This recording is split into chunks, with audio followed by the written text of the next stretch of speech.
which you represent, if you like, as part of. And because we are trying to do a bit more standardization and provide some shared resources, which we think will help the robustness of standardization with Cape Open if vendors adopt it in a consistent way. So we're gonna look at the we're basically going to replay some of the material from the developer guide that goes with the type library installer, but trying it make it come a bit to life with demonstration and some of the history. We only got an hour though, so it might be a bit fast, and we do have to skim some of the details.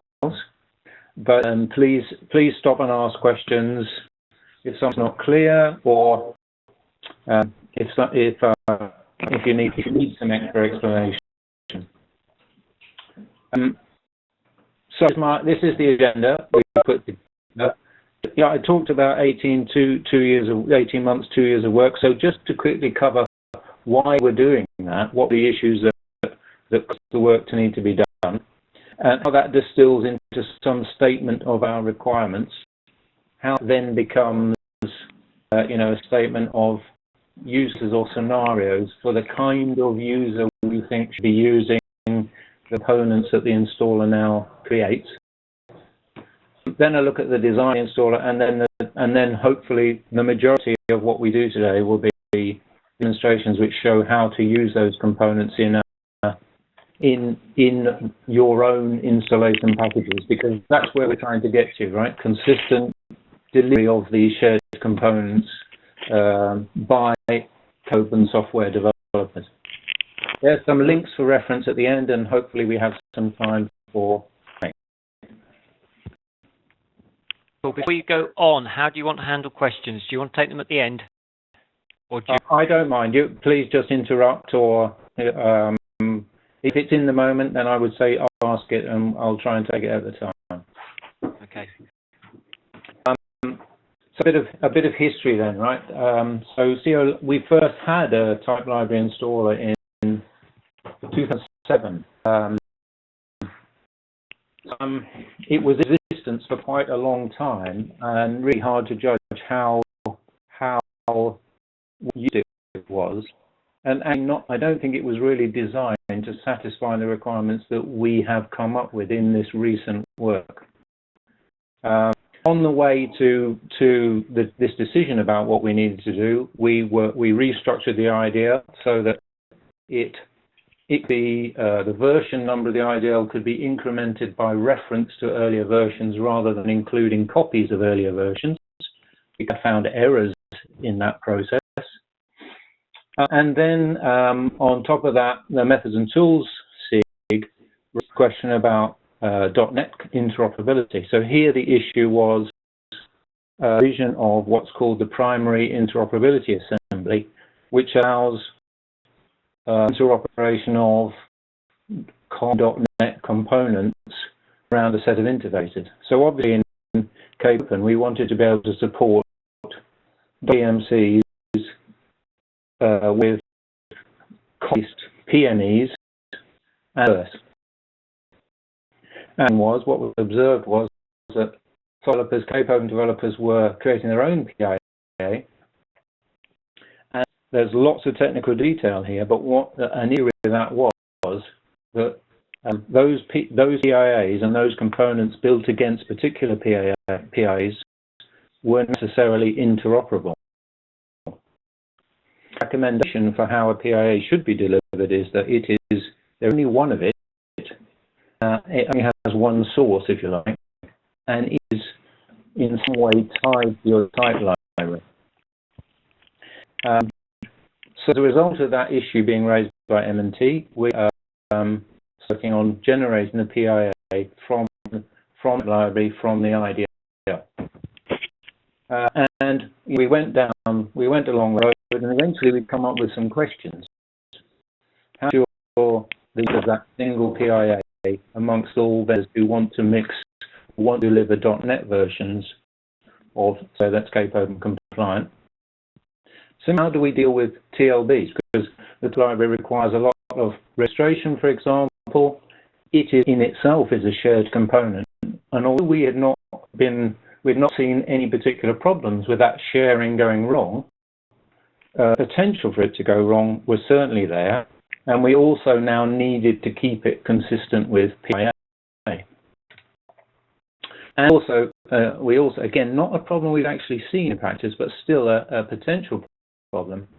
Open software is being loaded and unloaded on machines through software life cycle. We want to make sure that the foundation part of CAPE, the shared parts, are not in way being corrupted or moved in that process, because that would break interoperability and could actually break software, could stop the software working. All of that leads to this initiative to start working on a PIA, and then also deliver in a form, a package that can be used by the vendors. So, some of the requirements then: ensure that foundation of interoperability by a single shared component to distribute and install type libraries, PIAs, CAPE Open specific register entries. So there are certain things in the CAPE Open definition. The most obvious one is component categories, which are expressed in the IDL, but will need to be consistently created on a user's machine. Again, one version of that delivered consistently across all CAPE Open software would seem to be the answer to making sure that's right. We want to make sure that foundation components, these shared components, survive the software cycle on the user's machine, or 64 and 32-bit. Again, this has been a recent thing. We've obviously been 32-bit for a very long time, but more and more 64-bit implementations are becoming available. And again, we want to make sure the shared components support for those. And how we ensure that this shared component is distributed with software, with CAPE Open software. That's what we have to provide something for vendors of CAPE Open software to include. So, and this is a bit of a change for CO-LaN. It means we're actually delivering a piece of software which is not an example. It actually becomes part of your software. It's a reduction in effort, right? Because we've already we've already made sure it's the right thing, and we've delivered it in a way that can be integrated. So it reduces any uncertainty about how to deliver it by using it to install packaging, and that's what you'll see in the demos today. So I now have so that's kind of requirements. Now looking at use cases, which is another level down of requirements. And I don't propose to go through these in detail. They're all described in the developer guide. So really here, just to set the scene, there are the scenarios that we were thinking of about how this shared component might get used by CAPE Open software developers. And we're trying to cover all of these scenarios. So the simple case of brand new CAPE Open software, a case where CAPE software is already delivered by that vendor, the case where with Windows installer technology, and the case where we're not dealing with Windows installer technology, and the case of manual installation by end users, which is a feature we've always had, and kind of an ideal world you might think you don't need. I think we still need it as a kind of backstop, an option of last resort, that you can do a manual repair thing if you needed to. These are all written as from the point of view of a persona, where you get the viewpoint of somebody who's trying to use these components, Again, as I say, I'm not going to go through them, but this is all about how a developer wants to be able to know they're doing the right thing with Cape Open components, and as a developer actually wants to have access to them themselves in the development environment. In the demos as well. Yes, we refer to Visual Studio here. At the moment, this work is being done with Visual Studio 2013. But I'm pretty sure that it would work with 2015.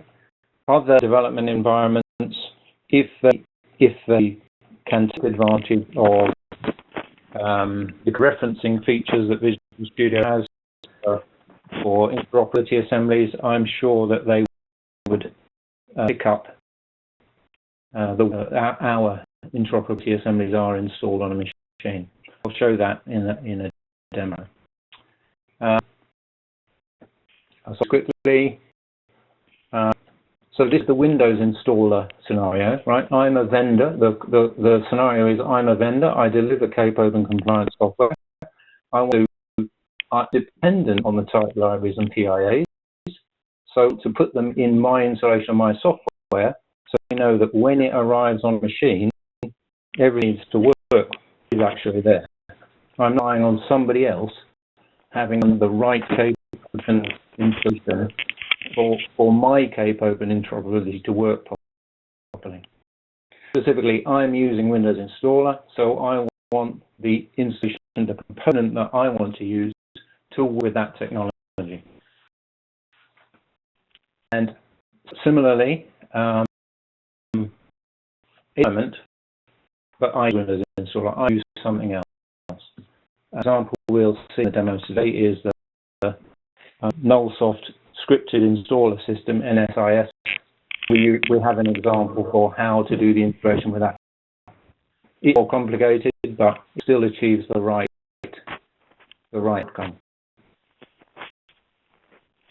And the manual step, yes, we still think we actually had a case of this quite recently where we did have a case. The only solution seemed to be manual reinstallation of the type. So we still think this is a necessary use case. Hopefully, then that would reduce as the use of shared components in Cape Open software gets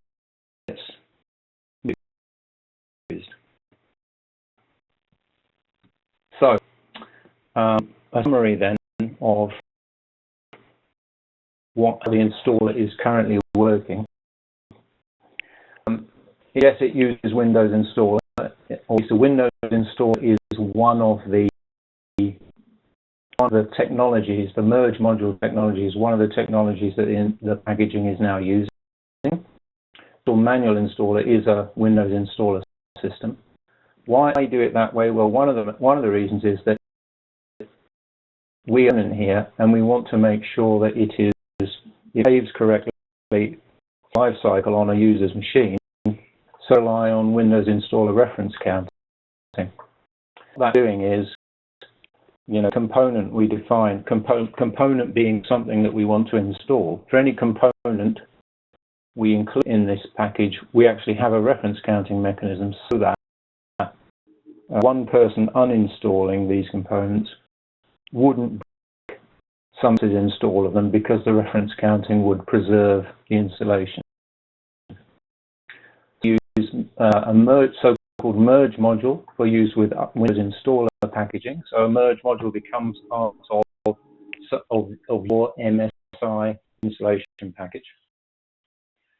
And the MSI, so that's a fully standalone installation package which can be used manually, but it can also be integrated into scripted installations. The right way to get reference counting, and make sure the reference counting is working. And the mechanism for that is to use a transform, which is a feature of the Windows installer system. 64-bit, 32-bit. Unfortunately, I'm not a total installer expert here. My understanding understanding is it's not possible to do a combined 32 and 64-bit installation, so ours are separated. We do use single package authoring so that we can support both per user and per machine installs. Again, another requirement that the end user case, and possibly even in the integrated case with other software, we need to be able to support both of those installation scenarios. And that's all about serialization of the installer so that we can tell Windows installer which of those two kinds of installs to do.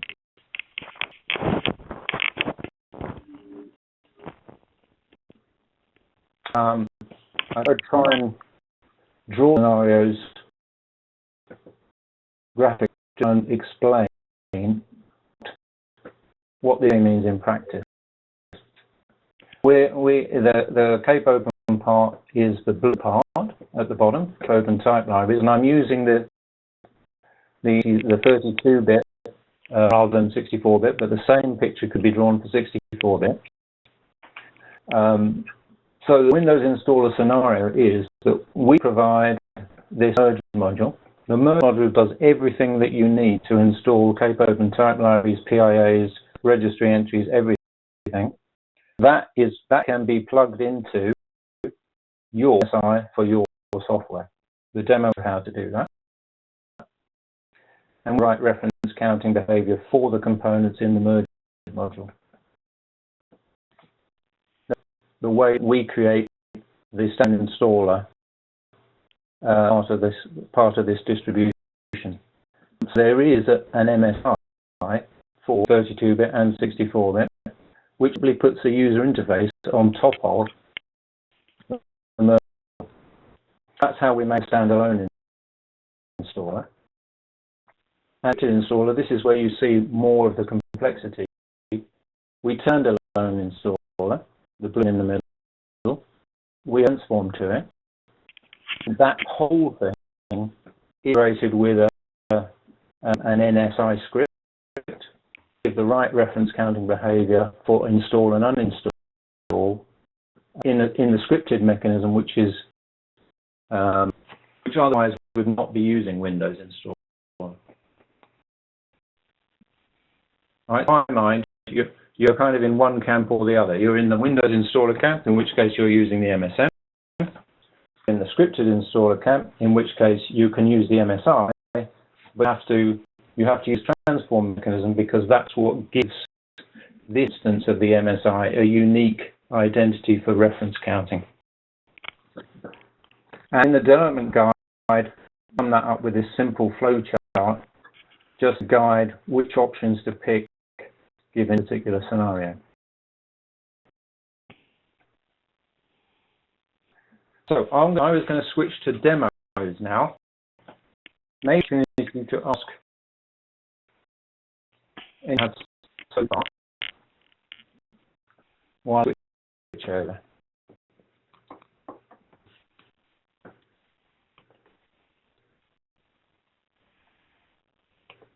Do I think that silence means there are no questions at this stage?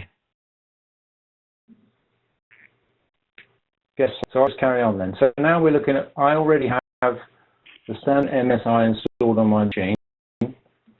I installed it per machine, so it's for all users.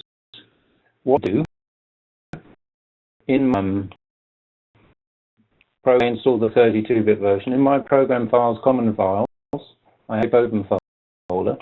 In the open folder, I have 3 subdirectories. I only have 1.1 and 1.0, so we decided since 9.0 and 9.3 were deprecated that we would no longer include them.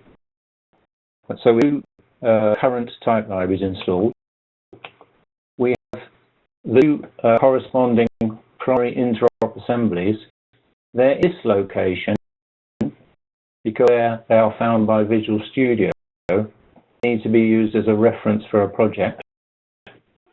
Then the assembly cache as well, and our license file in there. And the reason for the subdirectories is it's to do with backwards compatibility. It was a way to make sure that we were compatible with the one of the type library installer, which didn't have this complexity, but which still put the type libraries on and which still used the reference counting mechanism to some extent. So that reference counting carries over to version 1 as well. So install version 1, one installation and a version 2 installation. Uninstall 1 won't uninstall 2, even though the files are the same. The mechanism is working there. So when I talk about referencing in Visual Studio, what do I mean? Let me just very quickly show you what I mean by that. So now I'm in the role of a developer. Okay, I have Cape on my machine. I'm doing .NET development.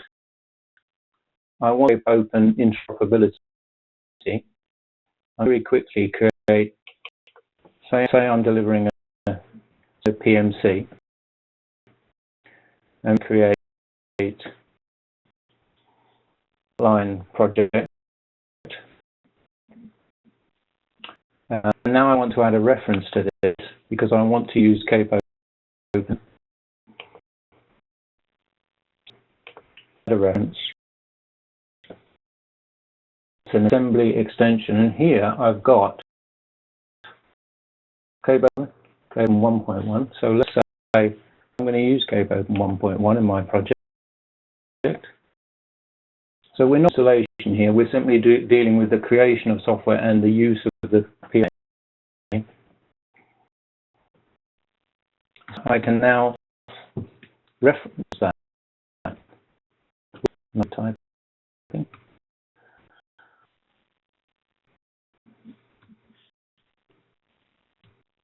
Right. And sorry, the interface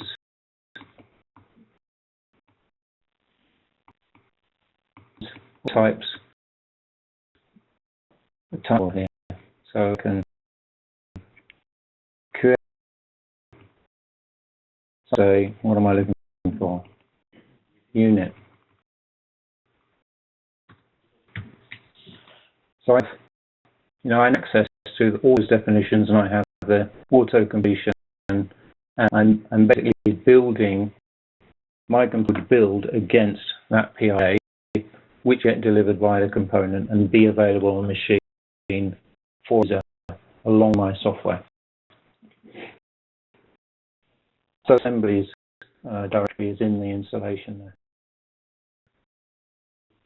Right. I have my next two examples. The first is the merge module example using the installer. What I've done here is taken by Jasper Van Batten a long time ago, I think actually. He had created a mixer splitter, a sample property package, and DLLs, component DLLs, source code, and installers. Installers were done with Fullsoft, NSIS. For my purposes, I've actually changed them slightly so that one installer is now a Windows installer, and the other is still an NS installer, and I'll use those to show how this integration works. The two I'm talking about, the MSM, the merge module, and the standalone MSI, actually installs everything for an end user. And these two files have come from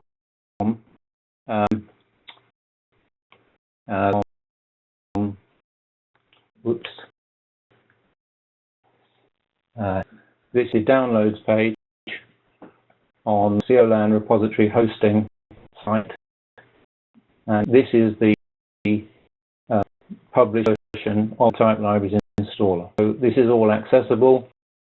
In the presentation, there's a link showing how you can get the link to get to this site from the CO website. I used the ideal thermo example. I'm going to use that for the MSM case. So here we have a solution, project solution. We have 4 subdirectories, which are the deliverables from Ideal Thermo, and I did to it a Windows Installer XML, a Wix installation package to install these 4 DLLs, these 4 components of the example. And I'm not going too much into detail. There is no reference here to the Cape Open type libraries. It's either assumed that they're already on the machine,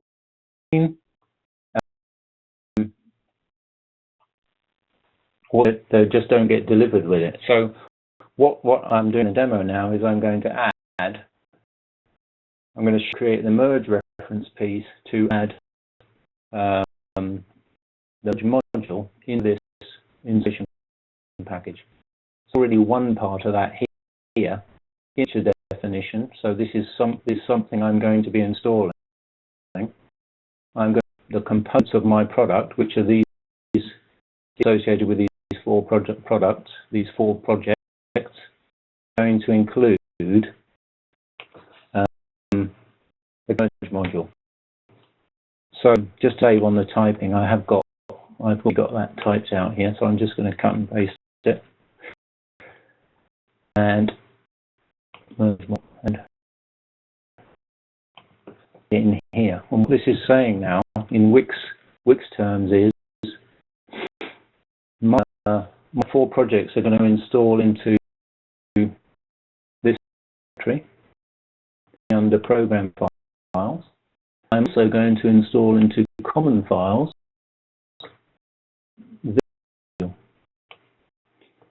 it is the reference to that file that we're going to merge in.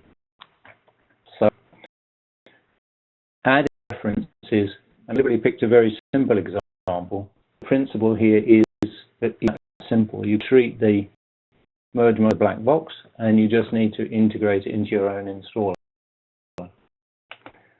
Build.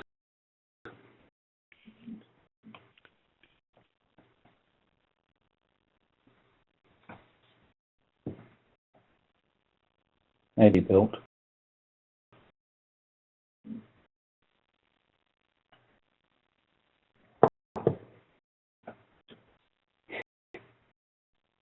Or maybe close my machine now. Here we go. There's a couple of warnings. I'm not going to worry about those.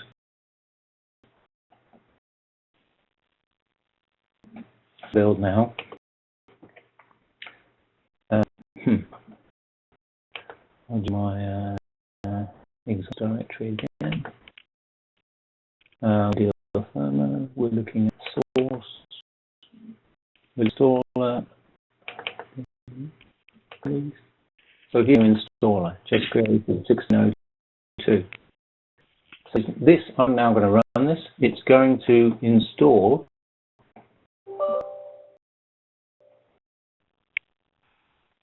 components and all the Cape Open components. So it do. So first of all, it's program files. So we'll have a Cape Open directory. Ideal Thermo example. I have put from my project. This is what I, as the Cape Open developer, created. Now, under Common Files Cape Open, well, we already had those files. They were already there. So it looks like my merge module didn't do anything. I'll tell you what I mean when I say reference counting. And now this is a bit technical, but just follow it. I'll try and go slowly, but I want to show how the reference counting works so you can see the effect in other cases. So we're in registry, we're in software, Microsoft Windows, current version installer. Those are the users on my machine, S80, S21, S21 something. 8 is the administrative user. So all components I've ever installed through Windows Installer as user are in this list. takes a while to open because there's a lot of them on this machine. It'll come in. I have to know the right number.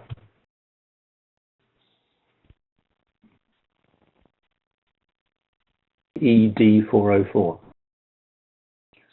So that is the component whose key file, whose, if you like, is the K-type library and is referenced by a product 98CD. 98CD. Right, installed. This is Cape Open Type Libraries x86. Original installer. This is a standalone installer. I've just installed. Actually, the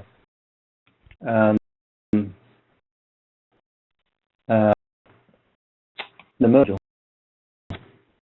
So 63 ED component user.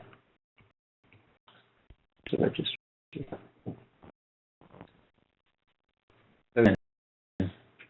Open Type Library 1. I'm only one component. There's many components.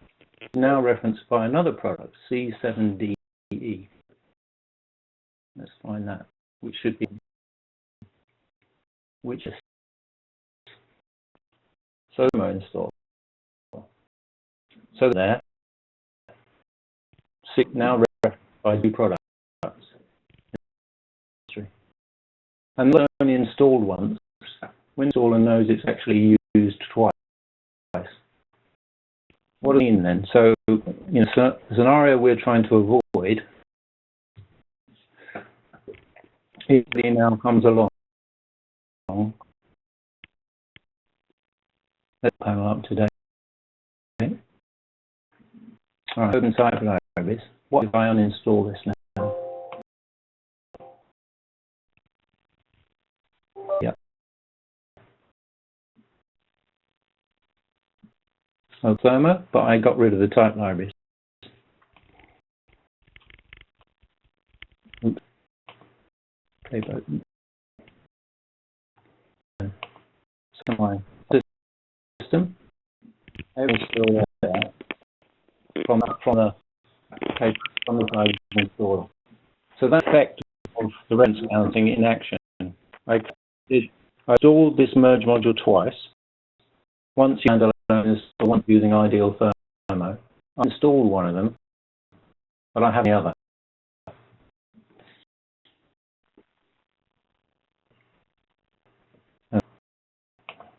The next step, I install this.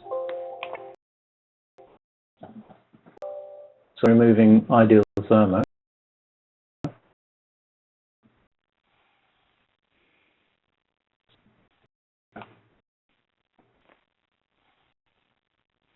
Back. And common files. My Cape directory is gone. All the files of Cape and Type Libraries and PIA have gone, which is I got to the end of the reference count. Trying to get, and you can see that using the merge module in that way gives you behavior.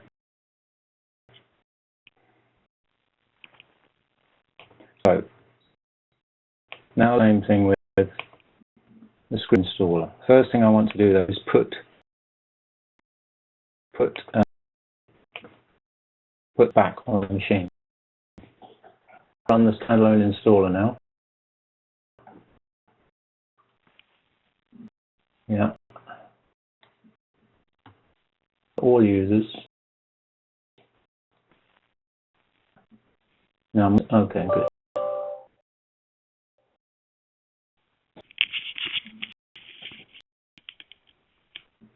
Right. So files. I've now opened back. I've got directories. No questions so far.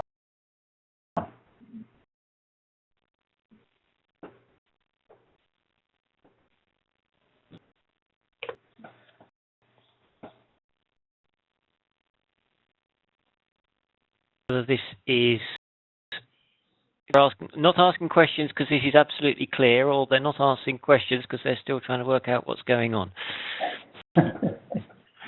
Yeah. Clear to me. So. Okay. One person says it's clear, then I'm assuming that everybody is clear, therefore we can continue. Carry on. I mean, this is. I accept this is very technical, and really you need to be somebody who understands the way installers work to understand what's happening in the demos. But part of that understanding is what we need to ensure that these components are used in the intended way and have the intended effect. So now we're going to switch to NSIS. So now I have I'm using, again, just as an example, had C++ and VB. I'm a VB out because I can't build that. But I've taken the NSI script that just did and doing it here.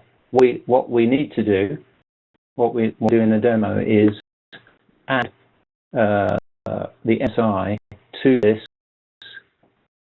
so that this installer also installs the Cape Open timelines. And again,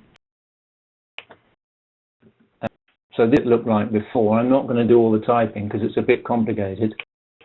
But so here's the same script with a reference to Cape Open timelines installers added.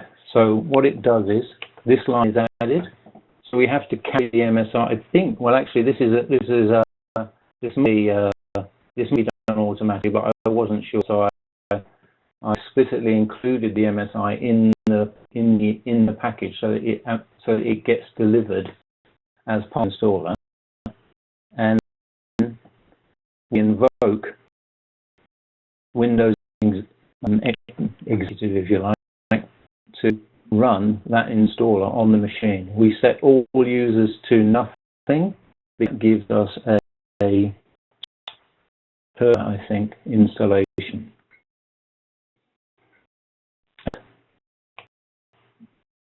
In section, we can uninstall the same thing. Also added. So I did 3 lines of this script to NSI. Now you may note that I haven't used the transform yet. Argument to MSI exec. I'll show what happens if you don't use the transform.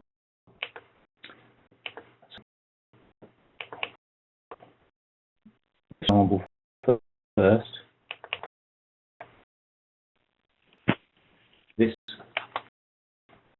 with my we can compile this script.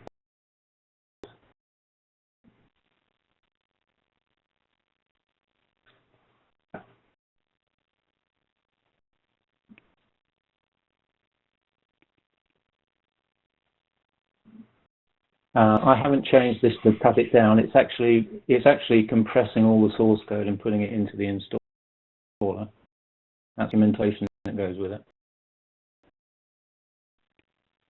And that I created this is the installer 2016-14. Now run this installer.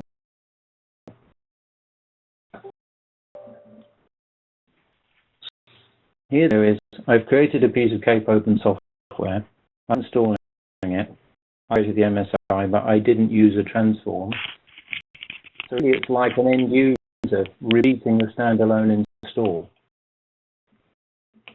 When you do that, you don't get reference counting. Windows installer considers it to be just an install of the same thing, and doesn't. So pulling all the source code and the help.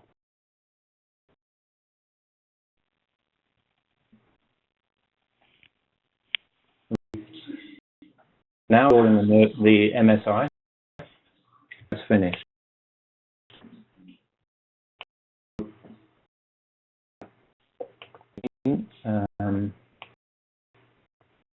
Yeah.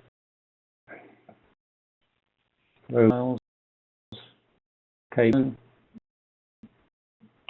We've now orientation, we've got the source code, we've got the binaries, and the DLL for this PMC, and also my MSI, which got invoked there.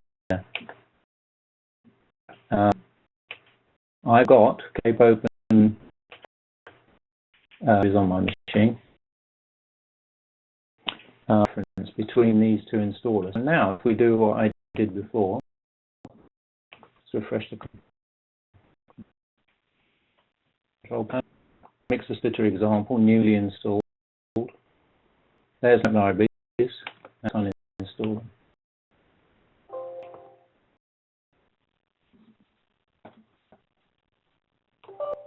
Yeah.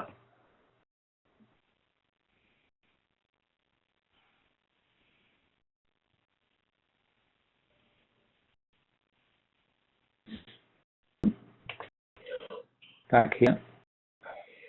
Files. Cabo directory is gone. The cables have gone. So now my piece of software, my PMD, and Cape Open Libraries, is broken. So I can't. I'm not running it, so I don't show you the effect of that. But you know, you so that if I really did have a reference there, it would now not work. So now, it tells me actually I haven't got that thing installed. To install something that's not installed now. So I've cleaned up what's left of the mixer splitter. So now I have no Cape Open on my machine. And see that in that sequence, I actually broke the mixer splitter by removing Cape Open too early. Oops, let's put Cape Open back on now.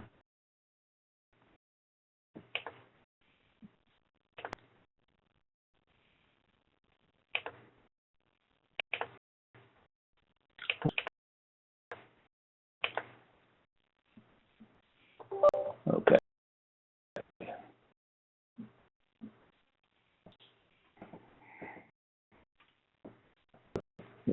So I mentioned transforms before. Transforms are the way we get around this problem and restore the reference counting we need. So now, but actually, and it's a kind of a not so well used feature of instance, although there is a lot of information out there about how it is used for, actually intended for, exact purpose. So I'm going to use the Orca tool. This is actually a Microsoft tool, but it's certainly available from Microsoft as part of the Windows installer. Open. This is that we have been using. Orca gives you the ability to create a transform. What a transform is some instructions, if you like, or some data the Windows installer can apply at runtime. And why is it? It changes the effect of the install. I need a new GUID here. I want to create a new identity for a standalone installer. So the steps are, I'm going to make a new transform. I write code.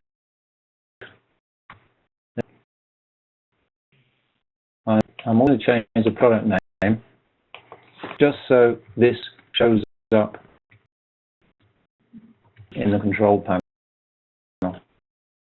Changes there. I've changed the product code. I've changed the title. This will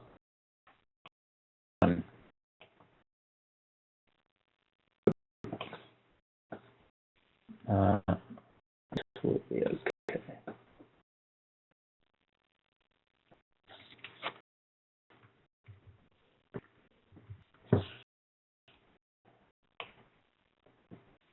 And close.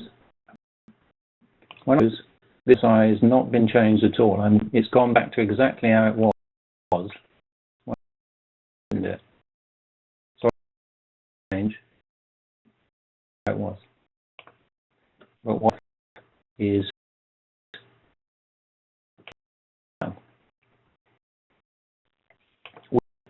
it's the delta between one installer and another. How do I now use that? In fact, I need to add these lines. This is all I've in the developer guide. I add lines there. So I transform. I need to include the transform in the package, because I make sure it gets onto the end user's machine. So then this exec wait runs, the file is available. And I need to change the uninstall. I slightly changed the way uninstall works. I now do it by that new GUID that I created. So this, and I'm going to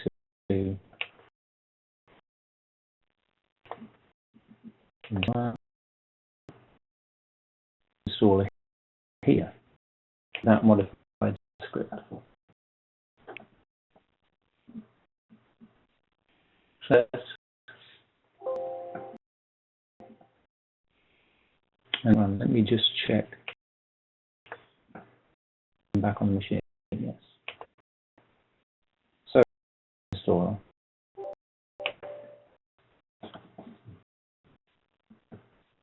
Yeah. Yes. Let's hit Interop open again.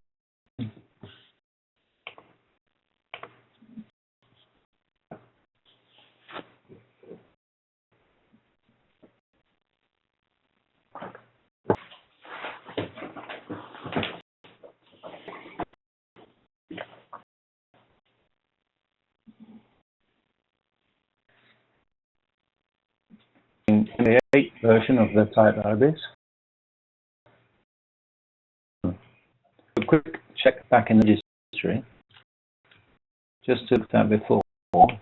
63.3e. So got a reference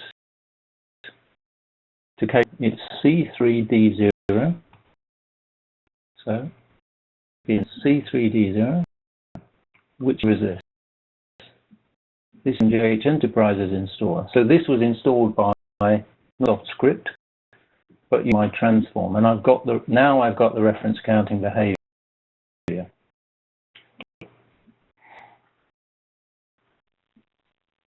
Back to install my cable type libraries.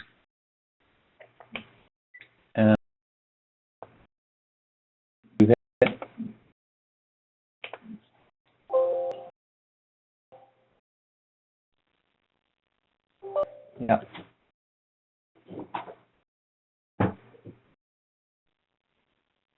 Go and check what happened.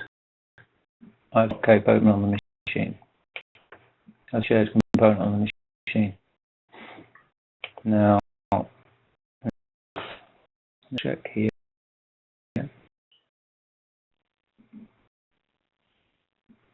Here's installer. Let's remove that.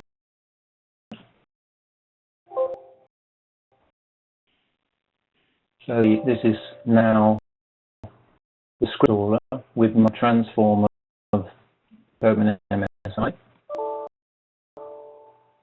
Now there's Explorer complaining to me because I had that cable directory open and it's now gone. The ready behavior back to what we expect it should be. Right, so in those, that's helped explain why the installers are as they are and showed how they work. As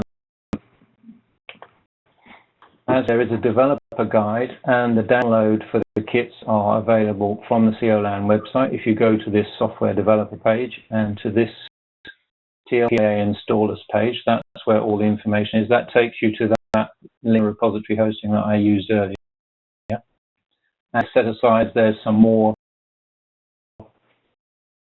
links, if you like, to how those pieces work and where you can get some of the tools that are used and actually some of the concepts that are used in the installer. Then, I think a few minutes.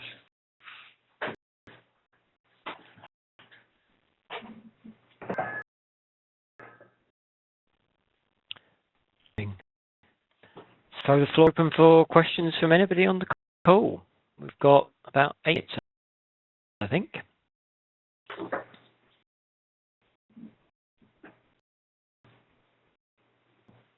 It's Dave Gibbons here.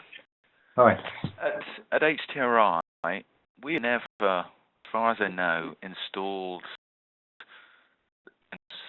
Are we in wing and a prayer mode that it all works, or I'm guessing we must have done something differently that's never relied on these, but a much better way forward when we try and develop. It's much safer to this way because I understand your comment. There are some scenarios where the library has to be on the machine or won't work. There are other scenarios where you don't need the cyber library and your software would work. If you go to .NET though, and you interoperability with COM, you definitely need that PIA. And you want to do development against that PIA, so you know that the right one is installed. And you probably are relying on the fact that someone else has created things like the Cape Open component categories. Because they're not there, other Cape Open software can't find your PIA. The type library installer is trying to make sure that all of that, if you like, for Cape Open interoperability working is in a consistent way. So in your case, you might not have had a direct reliance on the type library, but the ability of HTRI as a PMC probably depended on somebody else having installed Cape Open infrastructure. And what this does is it makes it certain that you can make sure it's there. You're not relying on somebody else. Understood. Yeah. Thanks.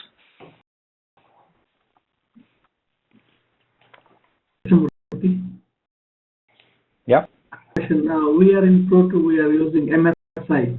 Do you suggest us to go for MSM? Is there any advantage over? I can understand that MSM is litigious compared to MSI, and we are not sure we are using MSI for many versions. Hello? We had that conversation some time ago about why Pro 2 uses MSI directly. The problem with using the MSI directly is what is the same as the one you saw in my middle demo, right? So correct, if you use the MSI directly without using a transform, and then someone else is using an installer, Windows won't count that as two separate installs, and therefore there is a risk that the Cape Open type libraries and infrastructure could be removed, which stop Pro 2 working, Cape Open features working. So if you want to use the MSI, you have to use a transform or use SM. Because I'm getting educated with this presentation, that I'll check with my team about whether they are using transform when they are using MSI. So I'll ask them to include that one. So from your presentation, I understand that it's very simple to add the transform, I think, right? Yes. So I check with my install team because I'm not aware of all those stuff. Now we'll do the testing also. Like I will install the step one and install Pro 2. Then try installing one of them, whether it's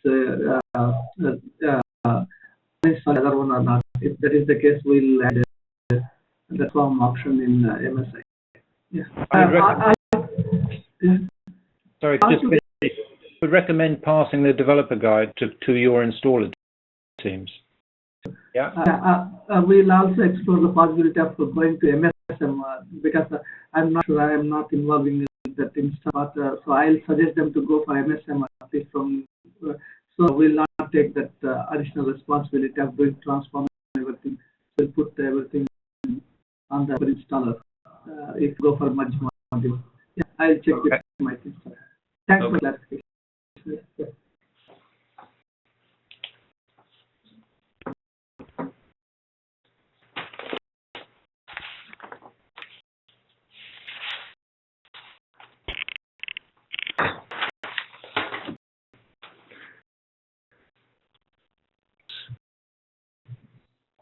have to, if you think of something afterwards, then you can always email support@co-lan.org. That is in the presentation on the slide, and an email would get to myself and to Michelle, and we will answer questions.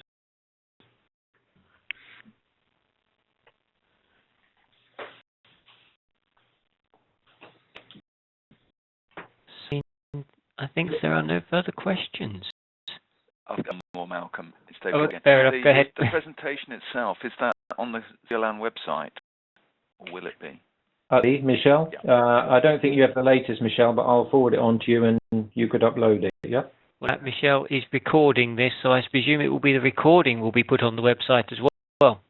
And but the slides will also be there. And as I said, they really reproduce a lot of the developer guide document, which is already on in the repository you can get to from the CO-LaN website. Thanks.